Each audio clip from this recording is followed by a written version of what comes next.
অভিষেকের বিরুদ্ধে এবার নির্বাচন কমিশনে বিজেপি। জাতীয় মহিলা কমিশনের পর এবার নির্বাচন কমিশনে বিজেপি। শ্রীরূপা মিত্র চৌধুরীকে সম্পর্কে অভিষেকের মন্তব্যে অভিযোগ, কোনো মহিলা সম্পর্কে এমন বিরূপ মন্তব্যের নিন্দা জানায়। এই নিয়ে ইতিমধ্যেই জাতীয় মহিলা কমিশন রিপোর্ট চেয়েছে, ডিজির কাছে রিপোর্ট চেয়েছে জাতীয় মহিলা কমিশন। মহিলা সম্পর্কে এমন মন্তব্য আদর্শ আচরণবিধি পরিপন্থী। একই সঙ্গে এমন মন্তব্য ভারতীয় দণ্ডবিধির 354 ধারা অনুযায়ী অপরাধ।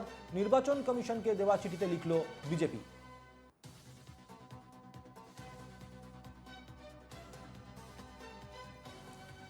অভিষেক বন্দ্যোপাধ্যায়ের শ্রীরূপা মিত্র চৌধুরী সম্পর্কে বিরূপ মন্তব্যের পরিপ্রেক্ষিতে এই অভিযোগেই নির্বাচন কমিশনে দ্বারস্থ হয়েছে বিজেপি। অভিষেকের বিরুদ্ধে এবার নির্বাচন কমিশনে বিজেপি। জাতীয় মহিলা কমিশনের পর এবার নির্বাচন কমিশনে বিজেপি। শ্রীরূপা মিত্র চৌধুরী সম্পর্কে অভিষেকের মন্তব্যের অভিযোগ, কোনো মহিলা সম্পর্কে এমন বিরূপ মন্তব্যের নিন্দা জানায় বলে জানিয়েছে নির্বাচন কমিশনে বিজেপি। এই মুহূর্তে আমাদের সঙ্গে রয়েছেন আমাদের প্রতিনিধি সুদীপ্ত চট্টোপাধ্যায়। সুদীপ্ত, চিঠির মধ্যে বিজেপি তরফ থেকে নির্বাচন কমিশনকে দেওয়া চিঠির মধ্যে কি কি বিষয় উল্লেখ করা হয়েছে?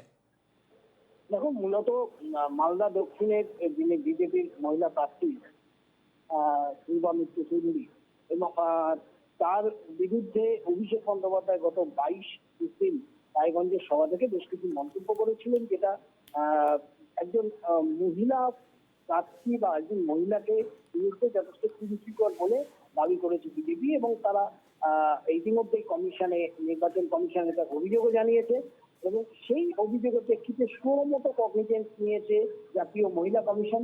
জাতীয় মহিলা কমিশন রাজ্য পুলিশের ডিজির কাছে 4 দিনের মধ্যে রিপোর্ট চেয়ে গতকালই সেই চিঠি পাঠিয়েছে ডিজির কাছে এবং 4 দিনের মধ্যে তার রিপোর্টও চেয়েছে। মূলত এই ধরনের মন্তব্য এবং তা থেকে উস্কানি দেওয়া হচ্ছে, এই ধরনের অভিযোগও কিন্তু করা হয়েছে বিজেপির পক্ষ থেকে। ফলে স্বাভাবিকভাবেই এই বিষয়টি নিয়ে নির্বাচন কমিশনের যথেষ্ট উদ্বিগ্ন।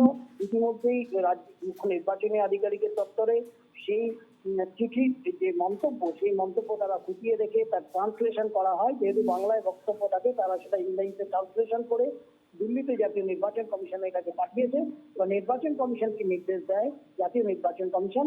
সেদিকেই এখন লক্ষ্য মুখ্য নির্বাচনী আধিকারিকের দপ্তরও। একই সঙ্গে জাতীয় মানবাধিকার মহিলা কমিশনের কাছে রাজ্য পুলিশের ডিজি যে রিপোর্ট চেয়ে সেক্ষেত্রে ডিজির রিপোর্ট কি থাকে সেদিকেও লক্ষ্য রয়েছে সকলের। একই সঙ্গে সুদীপ্ত, বিজেপির তরফ থেকে বলা হচ্ছে যে অভিষেক বন্দ্যোপাধ্যায় শ্রীরূপা মিত্র চৌধুরী সম্পর্কে যে মন্তব্য করেছেন তা মহিলা সম্পর্কে এমন মন্তব্য আদর্শ আচরণবিধির পরিপন্থী বলে উল্লেখ করা হয়েছে চিঠির। দেখো, নির্বাচনী আদর্শ আচরণ বিধিতে সেখানে পরিষ্কার বলা হয়েছে, কোনো মানুষের সম্মান মর্যাদা হানি কারো এই ধরনের কোনো বক্তব্য কেউ কখনো প্রার্থী কাউকে কেউ করতে পারবেন না। আমরা জানি নির্বাচনী নির্ঘণ্ট প্রকাশের আগেই কিন্তু সমস্ত রাজনৈতিক দলকে নিয়ে কলকাতার জেডি ভবনে একটি মিটিং করেছিল নির্বাচন কমিশন, যেটা এবারে নির্বাচন ইতিহাসে প্রথম রাজনৈতিক দলদের নিয়ে একটা প্রশিক্ষণ কর্মশালা করা হয়েছিল। সেখানে কিন্তু তাদের আচরণবিধি, তাদের কি কর্তব্য, প্রচার চলাকালীন কি তারা বলবেন এবং কাজ সম্পর্কে প্রার্থীদের কি কি মেনে চলতে হবে সবকিছুই জানানো হয়েছিল। ফলে স্বাভাবিকভাবেই সবকিছু